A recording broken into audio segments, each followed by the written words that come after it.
Hey guys, what is up? Pitmarthroy here, and welcome back to Let's Play Fire Emblem Radiant Dawn. In the last episode, we got the first part of the actual Silver Team. I believe it's the Silver Team, which is Tabarn Valencia and all the other people we put over there. And we destroyed Valtome, who definitely deserved a good beating. And today we are going to endure one of the worst levels in the entire game. It's very, very, very annoying. Anyone care to guess why? And no, it's not because of the Senator. The Senator's not a problem, actually.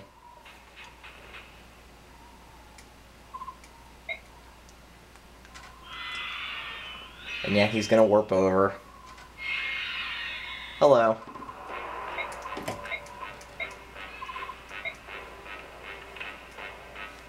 Allow me to silence him for you, and she doesn't have a weapon. How funny.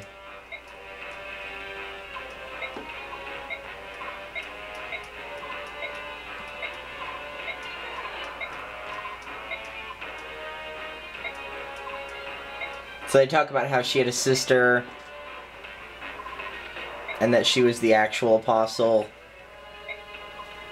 which could be either truth or a lie. I don't know. I'll let you guys decide. You'll have to wait until we get closer to the end of the game for that. And also it gives Dan a chance to destroy the Blood Pact. So, let's get started on the very, very annoying desert level. Yes, it's a desert level. These are the required units: Micaiah, Soth, Sanaki, Sigrun, and Skirmir. Other than that, you're free to use whoever you want.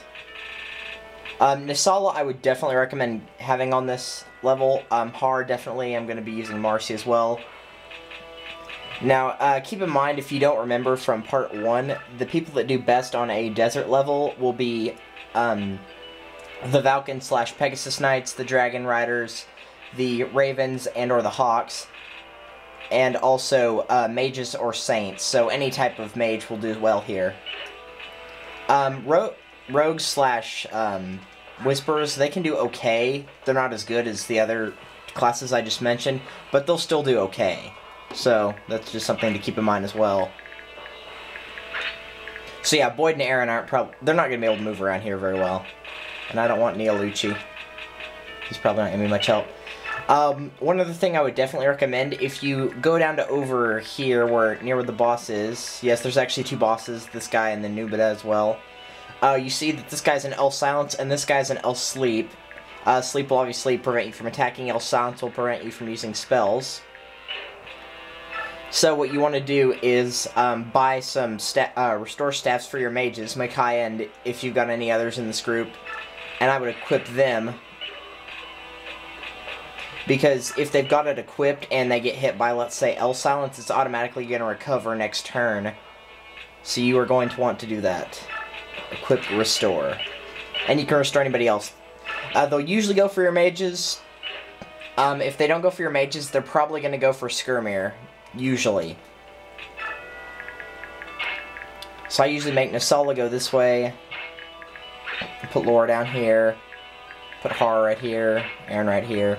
I usually get a few people to go down here and just kind of, you know, take out a few of these units up to about here. I usually have my tanks like Har and So goes just straight through the middle of the pack, and then I usually have Nisala go this way and, you know, take out a few of these people. So let's go ahead and get started here. This is going to be a very long one. I already know it's going to be a long one because movement is horrible here. And yeah, I do want to keep the restore stats on. I believe L Silence and L Sleep only have 3 uses. Oh, 2 uses. Okay, 2 uses apiece. So once they're gone, I'm going to switch back to actually using Laura for magic spells. So, yes. For any of you that were wondering, well, is Laura going to be completely useless in this part? No, she's not. Yeah, I know, the Javelin broke. It only had 1 more use on it. I probably should have bought another one, but in hindsight, it's not that big of a deal.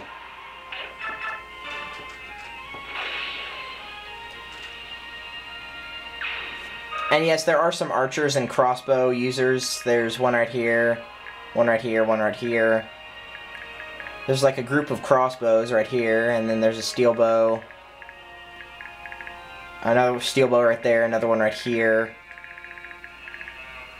One right here as well. What really surprises me about this, though, is minus the boss and these 3 guys right here, there aren't really a lot of mages. Like, you'll see them occasionally, like right here and right here. But there's not really a lot of units that do well here. There are a few Draco Riders as well, but most of them are just Halberdiers or Swordsmasters. It's kind of strange. I don't know why they do that. And it actually kind of concerns me why they do that. I never really know why they do that. I mean, it would make more sense to send people in that could do really well, but I don't know. It's Nintendo logic. What do you expect? And yes, I knew the steel axe was going to break. I'm not telling you guys that. I'm telling the game that. Because I yell at the game. All LPers do that. We all yell at the game at some point.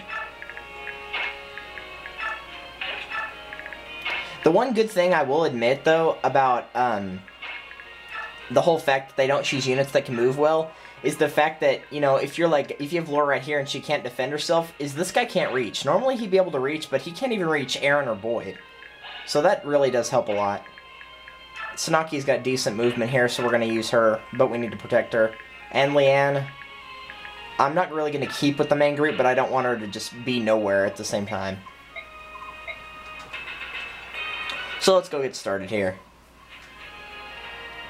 And yeah, the main problem, as you can clearly tell right now, is there are a lot of units, so it takes time to move. But fortunately, they're not able to move very far, so, you know, their turns are moving 1 square or 2, or maybe attacking. In most cases, probably getting killed on the counterattack.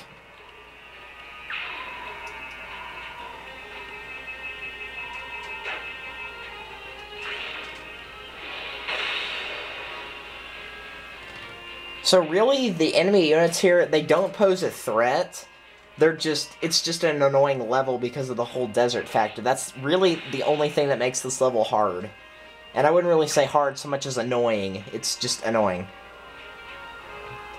Now, I'm sure somebody's going to go ahead and try to ask this right off the bat, and I'm going to tell you right now, because I know there's a lot of stuff buried in the ground. For those of you that played Path of Radiance, you remember the desert level in there as well. It was 15, I believe. And you missed, so... Meh. But yeah, 15 had a whole bunch of stuff buried in the ground, and I knew where that was. And I could try to find everything, but I'm not going to. There is a character in this board, or level or whatever. I do know where he is, and I will be getting him, so don't worry about that.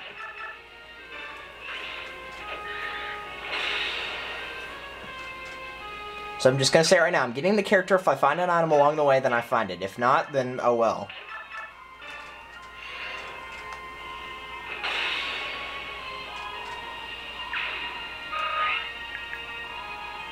Let's see, he'll move 1, 2, and he can attack from there, so Of course, that guy can attack too, so that probably wasn't very smart.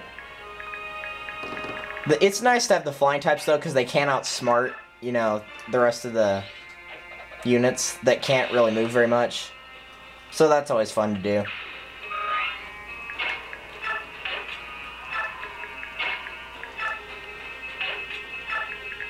Steel sword, steel poleaxe, yeah, they can't go behind lines.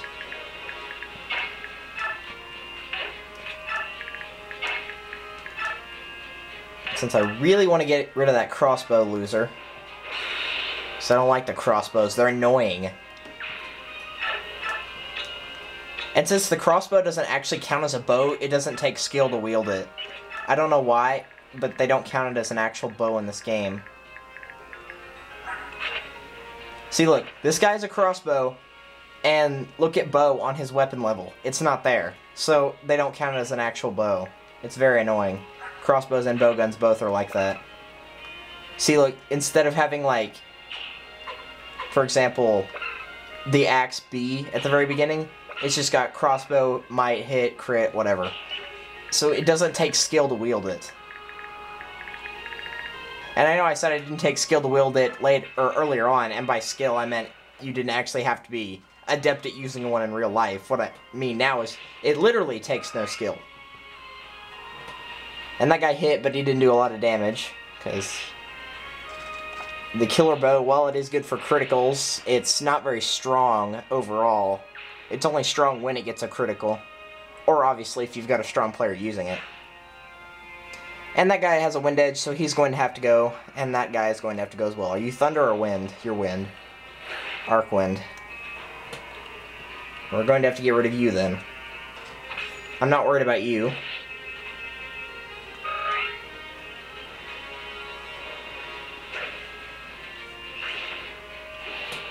So yeah, enemy-wise, not really a bad level. It's just the terrain is what's annoying. Very, very annoying. I guarantee the terrain's going to irritate most of you, if not all of you. And I gotta say, this one's not, like, difficulty-wise compared to the one of Path of Radiance, I'd say difficulty is actually easier enemy-wise, but terrain-wise it's more annoying. Much, much more annoying, because the one in Path of Radiance really wasn't that big of a level. But they were all Lagoos, and with all Lagoos comes several Hawks and Ravens, so that can present a problem in the Path of Radiance one. For those of you that have watched or played that Path of Radiance, if you've watched it on my channel, you know what character that you found in the desert, and it's the same one in here. I might as well... It's not really a spoiler, because I'm sure most of you probably would have guessed it from watching his epilogue saying he would go back to the desert. And also, you probably just could have formed your own conclusion that he would be here. Obviously not on the same square, because it's not the same whatchamacallit. And dang it, he hit this time. I didn't want him to do that.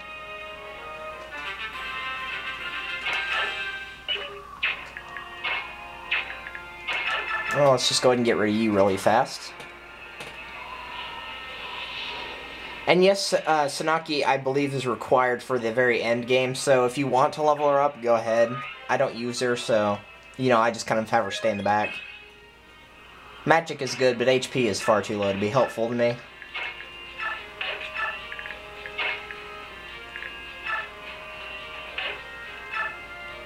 I can't use that.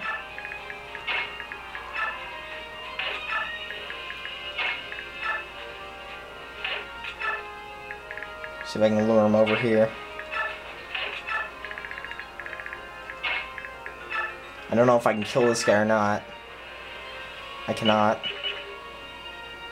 Okay, let's see. 1, 2, 3, 4, 5, 6, 7, 8, 9. 1, 2, 3, 4, 5, 6, 7. Yeah, I can do that. Actually, let's kill this guy, because we can kill this guy. The other guy we probably won't be able to.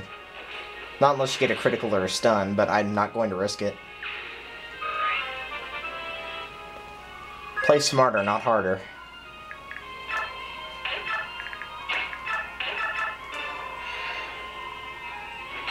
Okay, there we go. That solves the problem.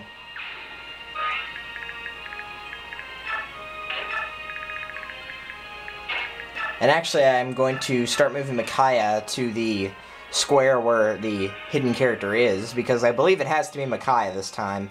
Unlike the other game where it had to be a Laguz, which at that point in time would be either Elith or Mordecai. And since she has decent movement, it won't take as long as some of the other characters would. That's fortunate. Still, it's not a fun level. It's very annoying. Ah, great. Don't make me restart this. I don't want to. Well, you're stupid.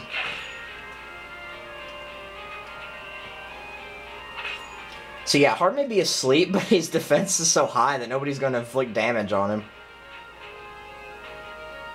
You can attack him all you want. The only thing that would bring a problem is a Thunder Mage, and I don't think there is one in this level.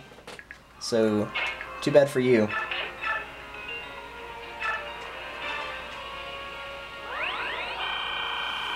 Alright, there we go. So I can take out this guy with Soth. Not quite.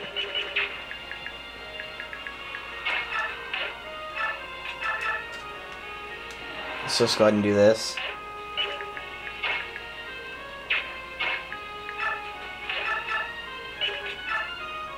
$18, that's 36. That's like just short.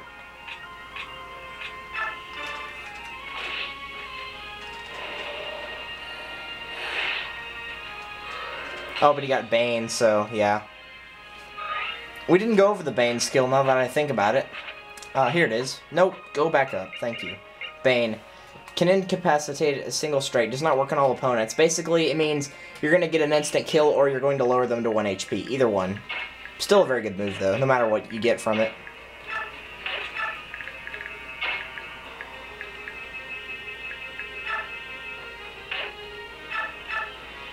Let's try this really quickly.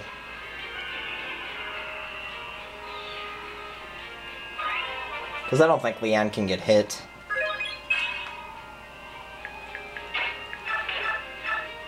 There we go.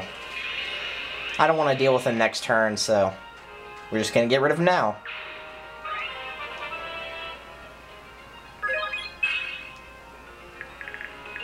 And you can't do anything, that's right.